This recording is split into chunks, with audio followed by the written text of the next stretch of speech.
second that, Councillor Mr. Chairman. Fletcher. I just wonder, though, in seconding it, whether the that committee, for the purpose of this consideration, might include other members who were interested. So I see it coming back to the governing body in terms of final sign-off, but to ensure that all members who have an interest in this are welcome to attend the committee. Absolutely, and I just reiterate that any member of council can attend any committee. In this instance, it would not involve voting rights, but it would involve speaking rights. So I want now to speak to that. It's been moved by myself, seconded by Councillor Fletcher. Well, two councillors actually.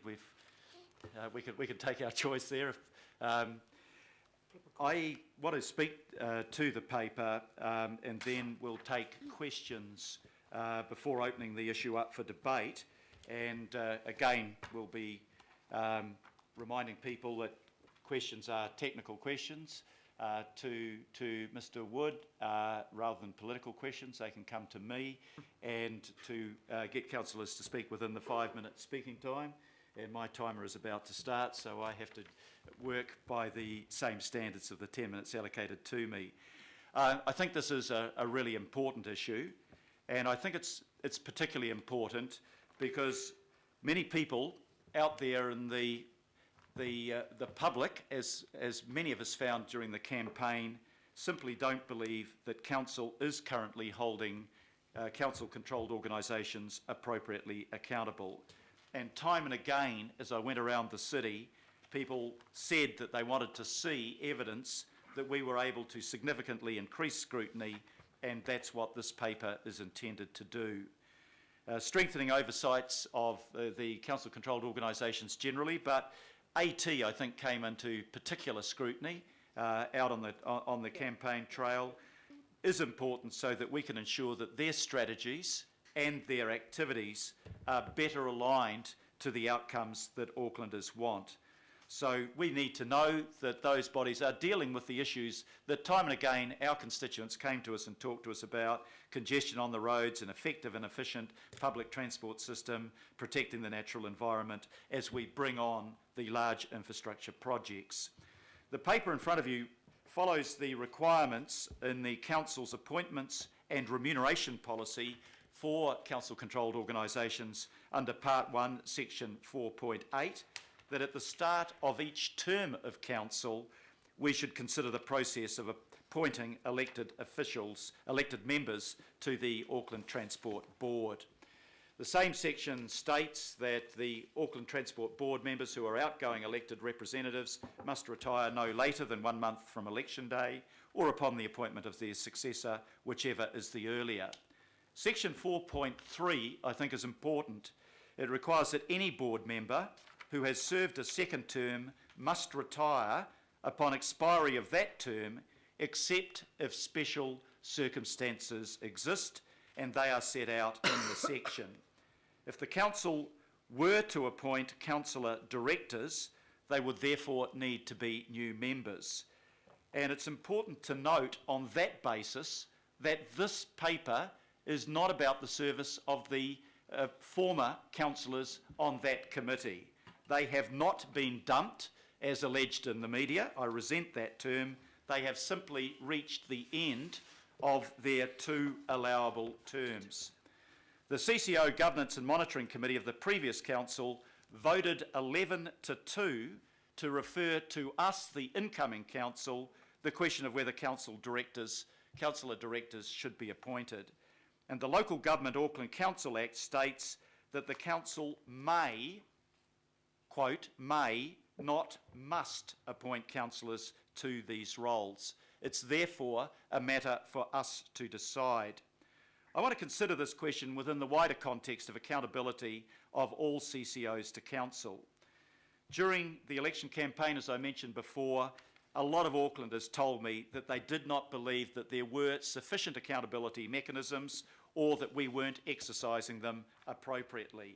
And that was particularly their view of Auckland Transport, despite the fact that Auckland Transport alone is the CCO that has councillors appointed to its board.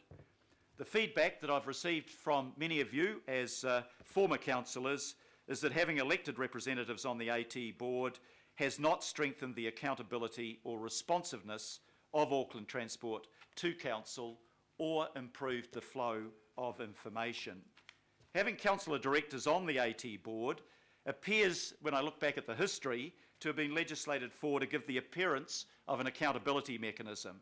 But what's important to me is the substance of accountability. It's my view that we need to strengthen the accountability of all substantive CCOs to council, either through new accountability mechanisms or through more effective use of existing mechanisms. And the reasons are straightforward.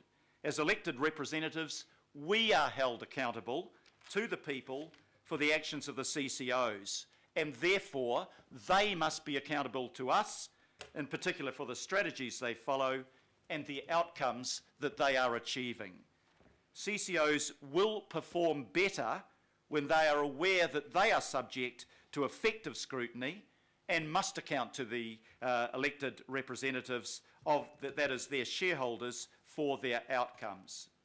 Therefore, I am recommending in C that a report is brought to the Appointments and Performance Review Committee on how we can improve the strategic alignment, accountability and responsiveness of CCOs for the recommendations and then to be made back to the governing body. This should include consideration of the following issues.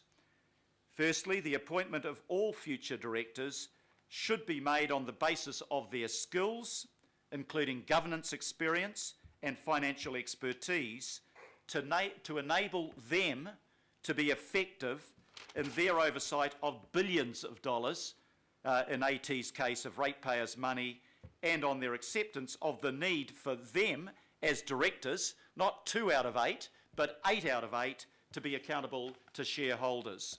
Secondly, the development of clearer and more specific statements of intent and letters of expectation. Thirdly, in respect of Auckland Transport, the use of legislative power to set operating rules in relation to governance, which to date has not been exercised by Council.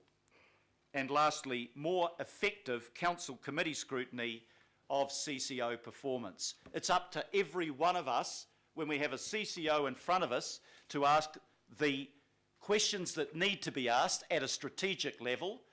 That is our role. It's not our role to be rude, but it's not our role simply to make the CCOs feel comfortable when they're amongst us, even if we know them personally. I recommend that this report, related to the broader accountability measures applying to all CCOs, be brought back to the governing body for confirmation. Now, while I share the Auditor General's doubts about the effectiveness of elected representatives on the boards of CCOs, I don't intend to remove the eligibility of councillors to apply for the 2 board positions at Auckland Transport. I am, however, recommending that we accept the Auditor General's advice in her September 2015 report, which states, and I quote, "If local authorities wish to appoint elected members to their subsidiary boards, then the appointment should be open and transparent and subject to the same selection criteria as for independent directors," end quote. That is the Auditor General's advice to us. I am therefore recommending that the governing body agrees that A, the primary consideration in the filling of vacancies on the Auckland Transport Board will be the quality of the skills, knowledge and experience candidates bring to the job. B, we use open, transparent and competitive processes consistent with the appointment and remuneration policy for board members of council organisations. C, both external candidates and councillors will be eligible for the appointment to the 2 vacancies previously reserved for councillors. And D, the detail of the competitive appointment process should be agreed through the Appointment and Performance Review Committee, including confirmation of a director's skills matrix for the appointments, a process for candidate long-listing and shortlisting, and the appointment of the preferred candidates. On behalf of the people of Auckland, we must ensure that the best qualified directors are appointed to all of our CCO boards. But these appointments on their own won't significantly increase our ability to control and monitor CCOs in line with public expectations. That's why I'm recommending that we consider implementing a much broader set of new and improved accountability tools for CCOs. I therefore move the recommendations as set out in the report. So if we come first of all to questions, please.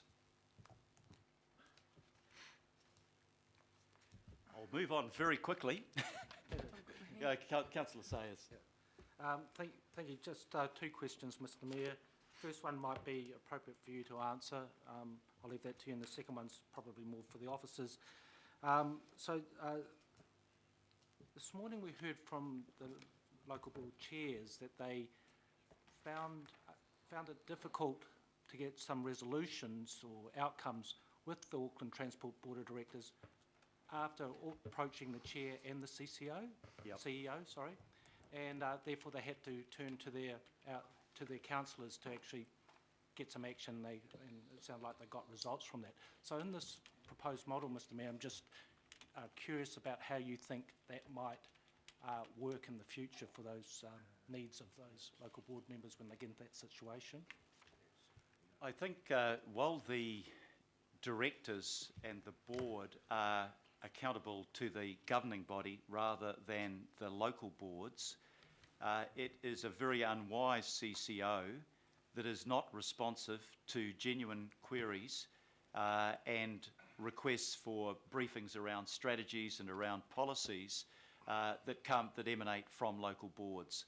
They are elected representatives in their own right, and the CCOs ought to be responsive to them in that way. And I think that in the process of appointment, those people, including the councillors that would be on the board appointing the directors of all CCOs, ought to make it very clear that when somebody is applying for the role of director, that we expect them to be responsive to the elected representatives of the shareholders. Very good, Mr Smith. Do you think there's also opportunity to firm that up in writing and intent statements of intent, etc.? I think I haven't looked at the statements of intent or the letters of expectations yet, but I think that we need to be more specific in what we expect from them. I should also add that I've had feedback from a number of you that, you know, when there's a major event involving a particular CCO, sometimes the courtesy hasn't even been given to councillors to either invite them to attend or to acknowledge them at the meetings. And that's more than a discourtesy. That's a reflection of a state of mind that says these people aren't important in the job that I'm doing as a director or the job that I'm doing as a CCO. And that state of mind has got to change. Thank you, Mr Mayor. I take comfort from your answer. Thank you. And my second question is just around the core competencies. So if a councillor or an external candidate applies for these roles, what are the core competencies that are being sought in these substantive CCO appointments, please? My understanding is the core competencies are actually outlined in the governance manual to some extent, and the case of any process like this, there would be discussions about what specific skill sets are required for a board in consultation with the existing board to actually ensure that the skills matrix gets the right gaps filled if they need to be. Do you happen to have those at your fingertips? Look, I don't have it on the fingertips, but I did see them in the governance manual, which is a long manual, so I couldn't actually just quickly recover it for you. I think in broad terms we're talking about financial skills. If we're going to be tendering out $1.5 billion worth of work from AT, we need to know that every director on AT has the competency to do that job properly, because we're talking about the ratepayers' money, and there's a hell of a lot of it. Secondly, it's about governance experience. And I've added in my paper, the third thing is a readiness to be accountable to the shareholders. That's probably not in the matrix at the moment, as I understand it, but it ought to be. It ought to be for private direct boards on private companies as well. And too often you see in that sector a degree of arrogance towards the shareholder. Your Worship, just to give the specific that's currently is in the manual, someone's kindly shown me the right page. The core competencies are outlined in 4.5.1 of Appendix 10 of that manual, and